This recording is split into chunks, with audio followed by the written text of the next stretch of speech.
Welcome back to the Legacy Radio Network. This is the Everything Financial Radio Show. I'm your host, Dennis Tubbergen, and certainly glad you're with us today. We are chatting with Dr. Bob McHugh.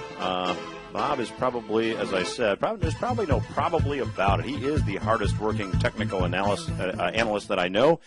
And Bob, when I say technical analyst, there's probably some listeners that have no idea what that means. Can you explain the kind of work that you do?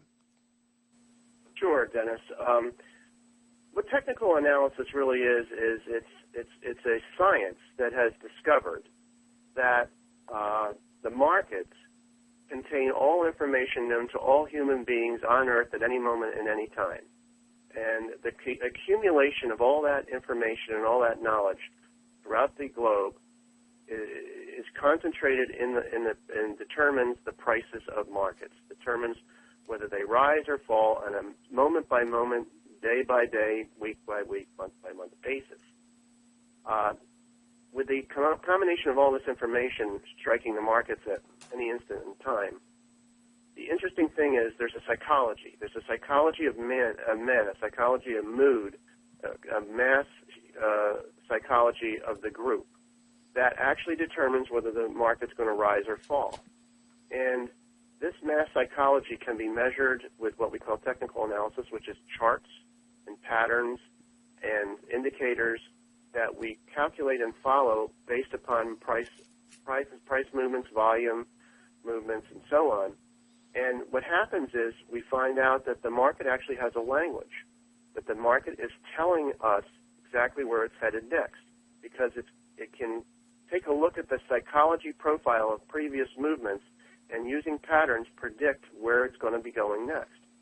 And then we take the language of the markets and we're able to, through patterns and indicators and other analyses, we're able to understand what the markets are telling us.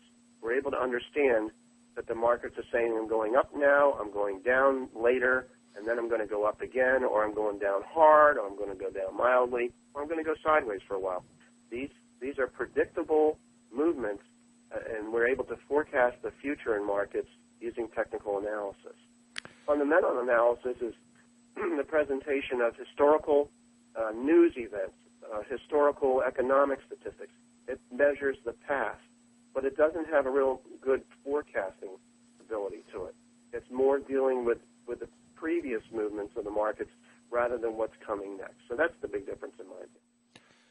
Bob, it struck me as you were talking that we talk on the program frequently about the fact that we believe that capitalist economies move in boom and bust cycles, and of course that idea was first put forth by a Russian economist by the name of Nikolai Kondratiev way back in 1925. And we see a lot of parallels, and of course the basis of that theory is that human behavior is predictable. Would you say that that's a fair analysis of, or a fair explanation as to what technical analysis really is? Yes, I'd say that's a real good explanation, a lot simpler than I just gave, absolutely. Okay, well, let me ask you a question then. Based on your technical analysis, and I know there's listeners that have never heard this, and they're a little bit skeptical, how accurate is technical analysis? Nothing's right all the time, so how can this really work, and how often does it really work? Well, we do a technical analysis report every single night at my website, www.technicalindicatorindex.com. The company that owns that website, our company is Mainline Investors, Inc., technicalindicatorindex.com. And what we do is we actually compute the indicators every night. We look at charts. We present charts every night. We do Elliott wave analysis. We do cycle analysis. And I would say that the accuracy of technical analysis forecasting, I'd put it at 75%. I'd say that there are occasional events that are not seen in certain patterns and so on that come out of the blue. It might be a Federal Reserve Act or something like that, or some type of event that may not be clearly evident and picked up by a short-term technical analysis study. However, I think the long-term technical analysis patterns are very accurate. I put them up at almost 90%. That they when they see trouble coming and it's a large pattern, it's a large study, a large analysis over a long period of time, they're very, very accurate and almost always are accurate in identifying a market move.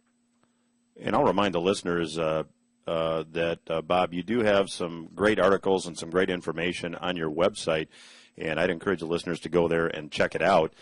So, Bob, based on your analysis, let me ask you about some assets. With the Fed engaging in more quantitative easing, one has to think that would have to be bullish for probably gold and other commodities, but let's zero in on gold. Give us your forecast for gold. Well, we are watching gold finishing I shouldn't say finishing, they're rising through a very large bullish pattern. I think gold could head to $3,000 an ounce based upon the patterns I see. I think that gold generally has a very strong finish when it's doing what we call a five-wave move, and we see that gold is in the fifth wave right now. It's usually its biggest move, and that is just starting out right now. And I could see gold going to $3,000 an ounce. Pardon me. Well, gold also has another thing going on behind it, and that is that I think we're going to see a stock market drop, a dramatic one starting next year, and that's based on patterns I see. And gold usually does very well when stocks have a crisis, a major plunge. Gold usually does very well, so that'll be behind gold. And then there's the fundamentals of all the inflation that's being printed by the Fed, the demonetization, the devaluation of the monetary supply of the value of the dollar and so on. Gold will get a push from that as well. So gold's very bullish on gold. Bob, let's talk about stocks. You mentioned you're looking for a dramatic decline in stocks. It seems that the Fed policy is designed to support equity prices, but in your view, they evidently are going to fail. Give us some insight on where you think maybe the major U.S. stock market indices like the Dow or the S&P 500 might be headed, and why? Yeah, I guess I'm watching a pattern here that started in 1990. I call it the jaws of death pattern. It's known in technical analysis as a megaphone or a broadening top. And this thing is almost finished. I mean, we only need another couple of months and maybe another 600, 700 points on the Dow to finish this thing, possibly 1,000 points. But invariably, once these patterns complete, we generally see stock market crashes, plunges. I have never seen a pattern this large. We've generally seen them develop over a couple of years, and then you'll see a crash like we saw in #87 or the early 2000 period from these type of patterns. But this guy has been developing since 1990. It's over 20 years old, and it is finally finishing its fifth and final wave. And it's huge. It needs another, like I said, another 7 to 10% rally, which I think we will get over the next several months to reach its top. And then it's forecasting a probably a 7 to 10 year bear market with prices dropping below the 2009 lows that we witnessed several years ago. It's a scary pattern. I would love to see this thing blow up, but honestly, I don't see it doing that. I haven't seen these patterns blow up very often, and it is telling us that the Fed's work is not going to be enough. The fiscal work is going to miss the mark, and there could be some black swan event it's seeing out there that we're not aware of at this time that could trigger a change in the fortunes of the market. You know, Bob, interestingly, a couple of weeks ago on the program, we interviewed economist Harry Dent, who, as you know, does economic forecasting based on demographics. And it's interesting that he has about that same 7 to 10 year time frame because, in his opinion, the echo boomers will have reached their peak spending years at that point, and it's their spending that he feels will start the new bull market. So it's interesting that here's two analysts reaching approximately the same conclusion using two very, very different methods. What's your take on that? Well, I think what Harry's talking about are some of the ingredients in what this pattern is seeing. This pattern is a stock market communication of itself to us about where it's headed next. it has taken into consideration all those items that Harry's talking about, the echo boomer situation, and a whole lot more that many people, we can't even think of right now, but some things are clearly obvious. The devaluation of the currencies. Who knows? There could be a war that it sees. There could be a terrorist situation that it sees. It could be a famine. It could be disease. Who knows? But there's a lot of things going on in the world that this pattern is saying, and an accumulation of everybody's knowledge. Watch out. We're headed for some serious danger, probably starting next year, by the looks of the way the pattern sits to me. Well, Bob, if you're a retiree with a nest egg, or someone that's got some money that they've accumulated in a 401k and they intend to retire in the next 7 to 10 years, or that was their goal, what advice would you give them about where to put their money? Well, that's a great question. We have to make certain assumptions when we decide that where to put our money. I mean, I guess I would start with the United States will continue to exist. It'll continue to be a safe place to live. And then I would say some dollar cash would be helpful. Cash is king when real estate prices and other commodity prices, or not commodity, other prices like stocks are falling. The cash is good to have liquidity. It's good to have cash. Helps you sleep at night. I think gold will be helpful. And then I'd hunker down. And if I'm working, I think I'd work a few more years. I don't think I'd retire so quickly. If I got myself in a position where I can continue to work, I've got employment. I'm pretty secure.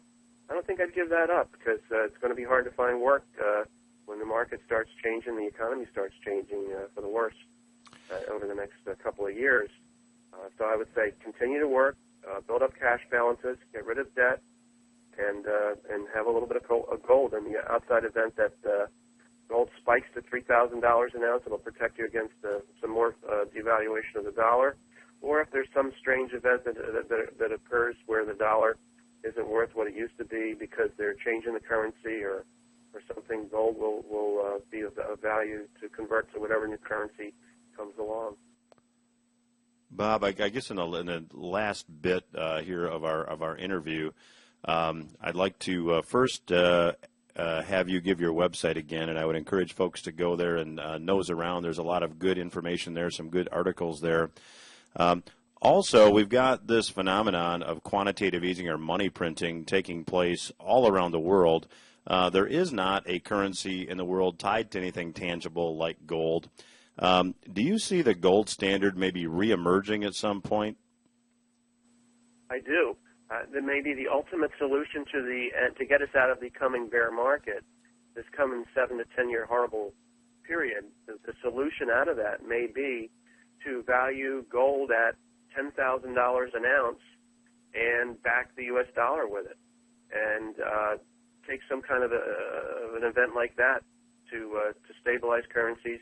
And but they'd have to reset the value of gold very, very high if they're going to back a currency with gold. And that's one of the beauties of holding gold and having a little bit in your portfolio. If they do decide to back currencies, you're going to do real well with that one. Interesting. That is an idea that was proposed by the newsletter writer, Mr. Richard Russell, that I read a couple weeks ago. So it's interesting, and I think he had $10,000 an ounce as well. Bob, give your website one more time.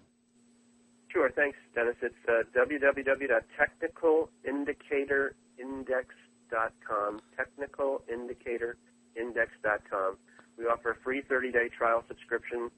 We have a trading service. If you're interested in trading, we have a platinum trading service. We have a performance reports and so on the website. And we have, as Dennis mentioned, a lot of free articles for people to take a look at. Terrific. Well, thank you for joining us today. Everything Financial Radio will return after these words. Stay with us.